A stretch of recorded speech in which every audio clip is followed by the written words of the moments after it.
오늘의 말씀 데살로니가전서 5장 1절부터 11절 말씀. 하나님 아버지 은혜 감사합니다. 토요일 주말 이 아침도 주님의 말씀을 사모함으로 주님 앞에 나오게 하시니 감사합니다. 이 시간에도 성령을 통해 우리 모두에게 하나님의 음성을 들려주옵소서. 예수님의 이름으로 기도합니다. 아멘.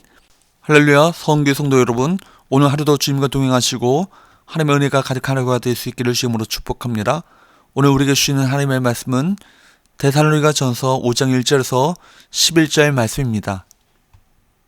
오늘 본문에서 바울은 데살로니가 성도들에게 종말에 관한 말씀을 전합니다. 바울은 종말의 때와 시기가 언제인가 하는 문제보다 종말을 맞이하는 자세가 중요함을 강조합니다. 1절에서 3절까지 말씀을 보도록 합니다. 형제들아, 때와 시기에 관하여는 너희에게 쓸 것이 없음은 주의 날이 밤의 도둑같이 이를 줄을 너희 자신이 자세히 알기 때문이라.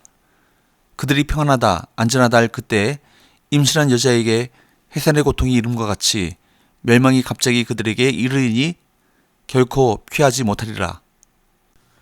그날은 세상 거짓 안정감에 기대어 살던 이들에게 재앙과 멸망의 날이 될 것입니다. 마치 도둑이 아무도 예측할 수 없을 때 오는 것처럼 그날이 그렇게 이르게 될 것입니다. 바울은 또한 주님 다시 오실 날을 아무도 예측할 수 없음을 다른 비유 하나를 더 들어 설명합니다. 임신한 여자가 해산의 고통이 아직 멀었지 하고 아무런 준비도 하고 있지 않을 때 갑자기 해산의 때가 닥치는 것처럼 주님께서 다시 오실 날도 갑자기 닥칠 것이라는 것입니다. 바울 당시에는 의학이 발달되지 않았기 때문에 아기를 임신한 엄마들이 아기가 태어날 날을 어렴풋이는 알 수 있었지만 정확한 날을 알 수가 없어서 그렇기 때문에 갑자기 해산의 때가 닥쳐왔습니다. 우리 주님이 오실 때도 마찬가지입니다. 대부분의 사람들은 세상 재미에 푹 빠져서 먹고 마시고 시집가고 장가가고 할 것입니다. 주님이 다시 오실 것이라는 것을 잊어버리고 살다가 어느 날 갑작스럽게 다시 오시는 주님을 보게 될 것입니다. 그런데 여기서 중요한 것은 주님께서 다시 오시면 모든 사람을 심판하실 것이라는 사실입니다. 그때 준비가 되어 있지 않은 자들에게는 그날이 피할 수 없는 심판의 날, 곧 멸망의 날이 될 것입니다. 그리고 아무도 이 심판을 피할 수는 없습니다. 그러므로 우리 모든 성도들은 누가 뭐라고 해도 주님 다시 오실 날을 준비하며 살아야 합니다. 우리는 그날이 언제 오더라도 주님을 맞을 믿음의 준비가 되어 있어야 한다는 것입니다.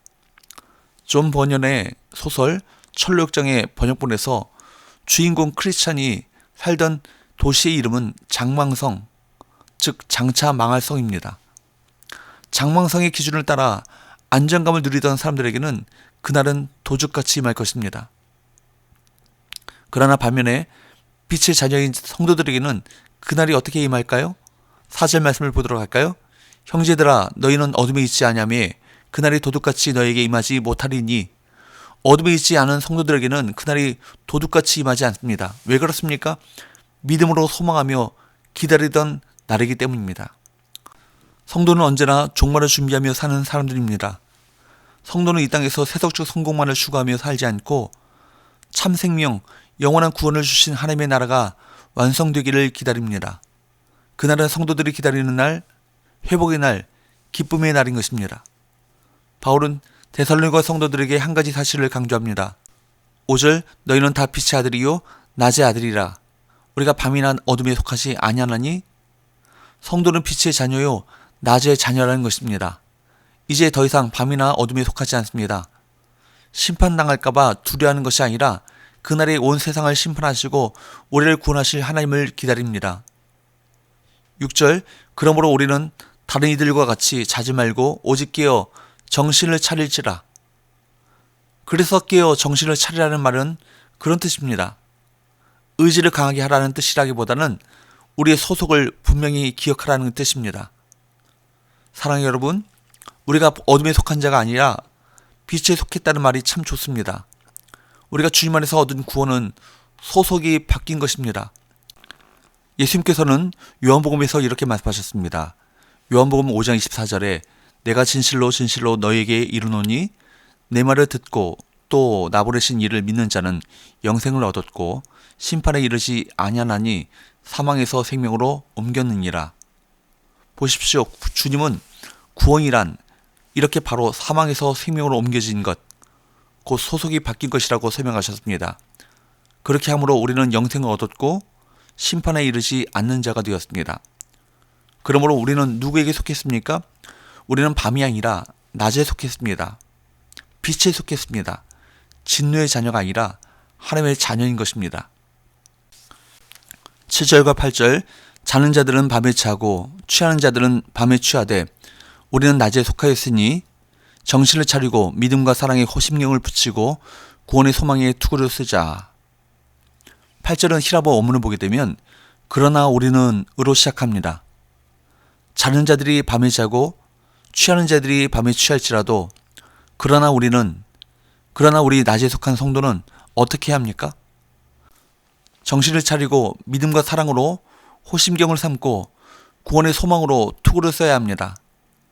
세상에 속한 사람, 밤의 자녀들이 살아가는 그런 세상 방식을 따라가려 하지 말라는 뜻입니다. 여기 호심경이란 옛날 로마 군인들이 갑옷을 입을 때 가슴 부분, 특히 심장 부분을 추가로 보호하기 위해서 왼쪽 가슴에 덧대는 쇠판을 말합니다. 투구란 머리를 보호하기 위해 쓰는 쇠로 만든 모자입니다. 그렇기 때문에 믿음과 사랑의 호심경, 구원의 투구로 무장하지 않은 것은 주님의 날을 대비하여 우리가 어떤 세상의 유혹에도 흔들리지 않도록 완벽하게 영적인 무장을 해야 한다는 것입니다. 믿음과 사랑으로 여러분의 영적인 심장을 보호해야 합니다. 구원의 소망을 가지고 여러분의 영적인 머리를 보호해야 합니다. 전쟁터에서 죽지 않으려면 졸지 않아야 하듯이 영적인 전쟁터에서 영적으로 죽지 않기 위해 깨어 있어야 하고 완벽한 무장을 해야 함을 말씀하고 있는 것입니다. 그렇게 할 때 하나님이 우리에게 정해놓으신 결론은 무엇일까요? 9절, 하나님이 우리를 세우심은 노하심에 이르게 하심이 아니오 오직 우리 주 예수 그리스도로 말미암아 구원을 받게 하심이라. 결국 우리를 위해 준비해 놓으신 결론은 우리 주 예수 그리스도로 말미암아 받는 구원인 것입니다. 여기 우리는 바울과 동역자들 뿐 아니라 데살로니가 성도들까지 포함하는 표현인 것입니다. 하나님의 믿는 자들을 선택하신 목적은 그들이 예수 그리스도로 말미암아 구원을 받고 또 당신과 함께 살게 하시기 위함입니다. 하나님의 구원은 주의 날에 최종적으로 완성될 것입니다. 그렇기 때문에 구원의 약속에 합당하게 사는 것이 성도의 유일한 삶의 목적인 것입니다. 예수님이 우리를 위해 죽으신 이유는 이 목적을 이루시기 위해서였습니다. 10절에서 11절, 예수께서 우리를 위하여 죽으사 우리로 하여금 깨어있든지 자든지 자기와 함께 살게 하려 하셨느니라. 그러므로 피차 권면하고 서로 덕을 세우기를 너희가 하는 것 같이 하라. 그러므로 깨어있는 자는 그리스도와 함께 살고 자는 자, 즉 세상을 떠난 자도 그리스도와 함께 삽니다. 이 말씀을 믿는 주의 백성은 여전히 서로 덕을 세우며 권면하기를 쉬지 않습니다. 말씀 안에 있는 믿음과 소망과 사랑으로 그날을 기다리며 사십시오. 그날을 대비하십시오. 기쁨으로 소망하십시오. 죽으시고 부활하신 예수 그리스도의 말씀으로 서로 피차 덕을 세우고 서로 권면하기를 쉬지 마십시오. 기도합시다. 하나님 아버지 감사합니다. 우리를 어둠 가운데 살게 하지 않으시고 빛의 자녀로 구원하여 주심을 감사드립니다. 빛의 자녀답게 늘 깨어 주님의 재림을 대망하고 믿음과 소망과 사랑으로 영적 무장하여 이 마지막 때 영적으로 승리하는 삶을 살게 하여 주옵소서. 예수님의 이름으로 기도합니다. 아멘.